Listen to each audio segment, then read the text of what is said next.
I hate these. Today I'm going to show you how you can help me make them better.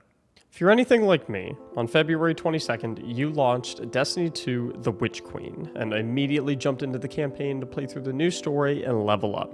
After arguably the greatest campaign experience you ever had in Destiny, you then ran off to do a whole myriad of different things, such as exploring the crafting experience, completing some exotic quests, and of course, acquiring powerful and pinnacle drops. The raid was set at a contest mode cap of 1530, and if you completed the Legend campaign and received a full 1520 set as a reward, you had very little work ahead of you to be prepared for the day 1 raid. Nevertheless, you happily went on to prepare for it as best as you could.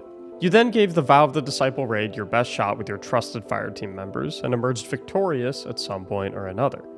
But that is the past. Your Destiny play sessions are now most likely logging in to continue to do the powerful and pinnacle loot source activities. However, it seems very familiar. 3 strikes, 3 crucible matches, 8 bounties, the raid, Iron Banner, the seasonal activity. Aside from a fresh coat of paint, it's all really the same. We grind up to the pinnacle light level cap for the few activities where that is actually required, like Master Raids and Trials of Osiris, and then we wait for the next season to come along where we do the same thing all over again. This truly meaningless number that effectively resets every few months when a new cap is implemented is the primary goal in this game. And if you haven't noticed, we have been in this cycle for as long as I can remember. It's boring, and it's the biggest problem in Destiny 2. So let me show you how together we can fix it.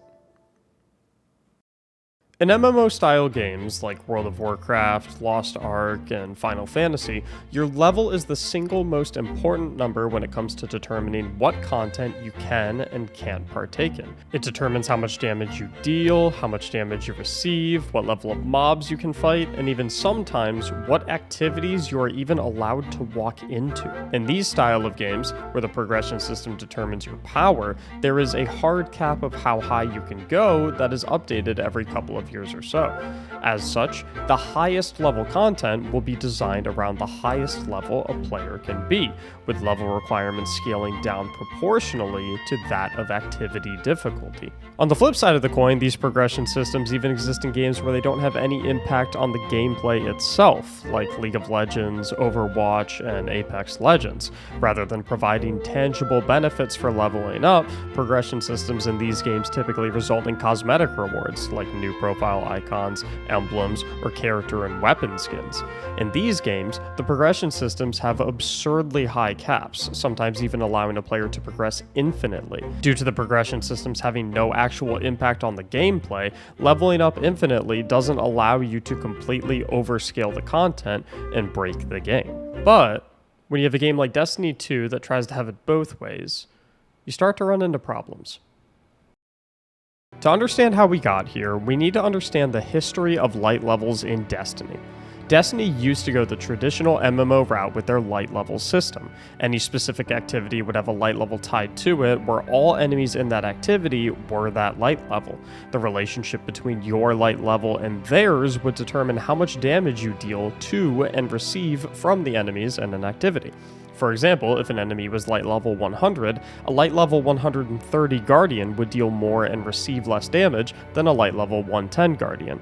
These benefits are capped, however. So, with that same light level 100 enemy, a light level 200 Guardian would deal and receive the same damage as a light level 300 Guardian.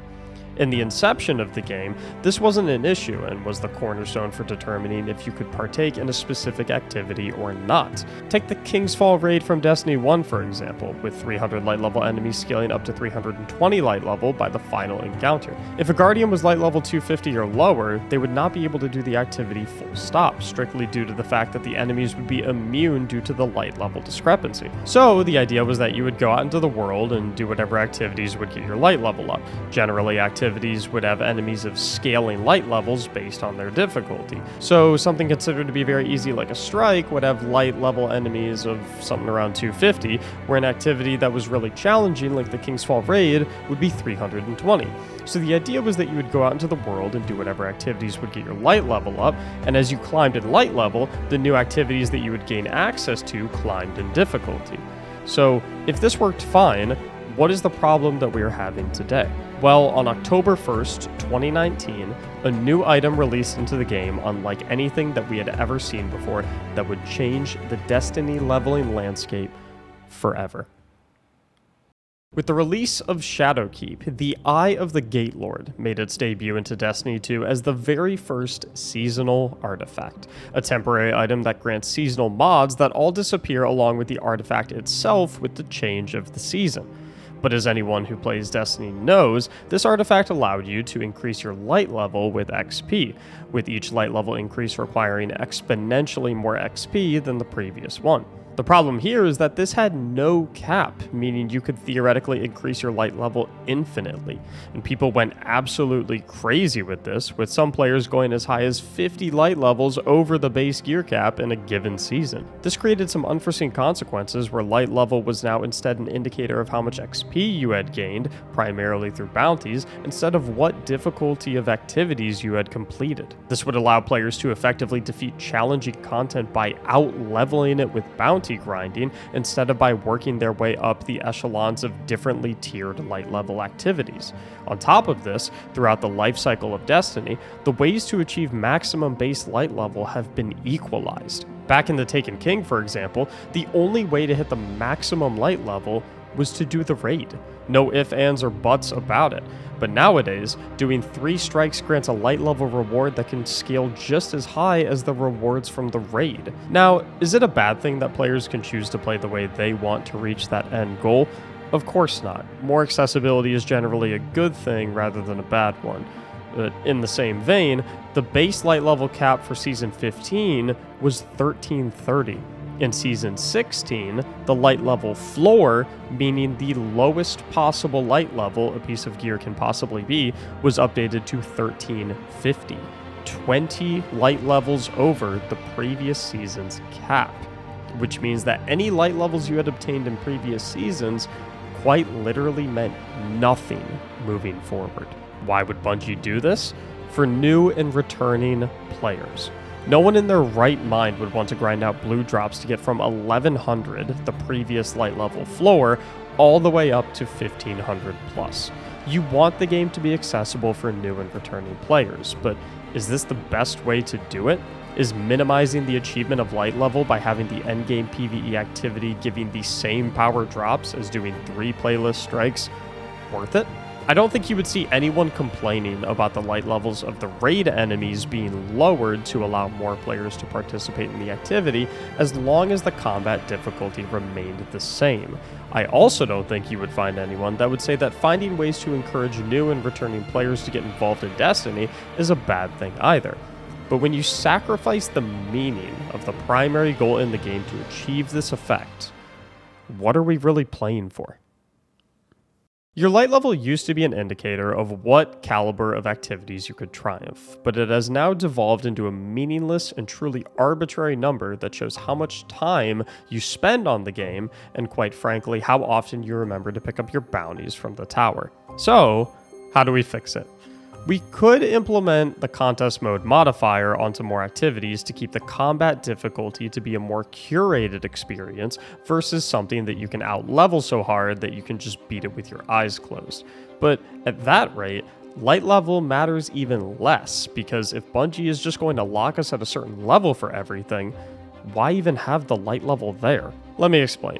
Take a Grandmaster Nightfall, for example. This season, you must be light level 1575 to enter, but the contest mode modifier for Grandmaster Nightfalls locks you at 1575 as well, meaning that the only way for a player to experience a Grandmaster Nightfall is at 1575 versus enemies that are 25 light levels higher. There is one static set difficulty for this activity that will be identical across the board for 100% of players. So if that is the case, why does light level even matter? Why should we have to level up to 1575 if the difficulty is locked at one set point? Theoretically, couldn't Bungie just have the contest modifier drop us down to 0 and have the enemies be light level 25?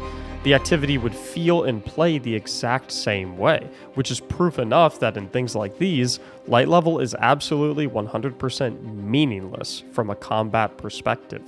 The solution that contest mode suggests is that light levels shouldn't even exist at all. So what else can we do? Well, as discussed before, there are a lot of positive effects that come from both equalizing loot drops across activities and raising the light level floor. The primary positive effects of these are that players can play the way they want to level up, and that folks who take a break don't feel overwhelmed getting back in. I personally don't think either of those is worth sacrificing for the sake of light level feeling important, but the honest truth is that they have such negative effects on the importance of light level that we can't really have it both ways. Which leads me to our solution today, which actually involves you. You see, I think light levels as a concept just don't work in the current state of Destiny. The game has evolved so much over the years, and the fact of the matter is that light level is at best a background stat that indicates your playtime. That primary goal of the game, the focus of your play sessions, it has to change. Which is why I am proposing that the leveling systems in Destiny 2 be laid to rest as a secondary focus, while we instead put focus on the activities in Destiny themselves. Players need a good reason to log onto the game and play strikes, play Crucible, play raids, play Gambit. No, not that one. For reasons other than to just get the pinnacle drop for the week and move on. These activities and playlists need substance. They need tangible, worthwhile, grind-worthy rewards. Whether it be weapons, armor, cosmetics, emblems, seals, I don't care.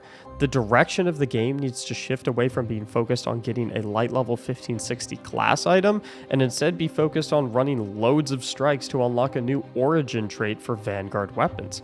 But the problem is, I don't truly know what would work.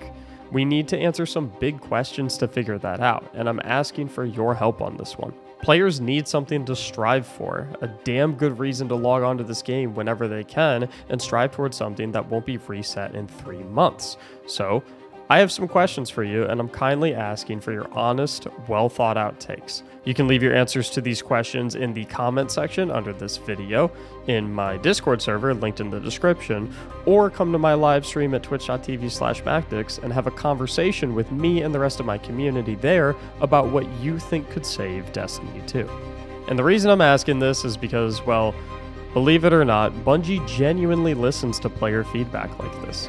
Sure, it takes a while for it to be seen in-game. Game development is pretty freaking hard, and it takes a long time to get things right, especially when it comes to complex, game-defining systems like this. But I assure you, your feedback will not fall on deaf ears. Now, this video is strictly my personal analysis and opinion on the current state of the game. Quite frankly, I haven't been enjoying the run-of-the-mill leveling process for a long time, and I know a lot of other players haven't been either. So, as someone who loves this game so much and wants it to be as incredible as it possibly can be, I wanted to say something about it. Please make sure to hit that subscribe button if you enjoyed the video. I'm trying to make a career out of making things like this, and your support really helps me get there. Thanks for helping me make the change. Thanks for watching, and as always, have a great day.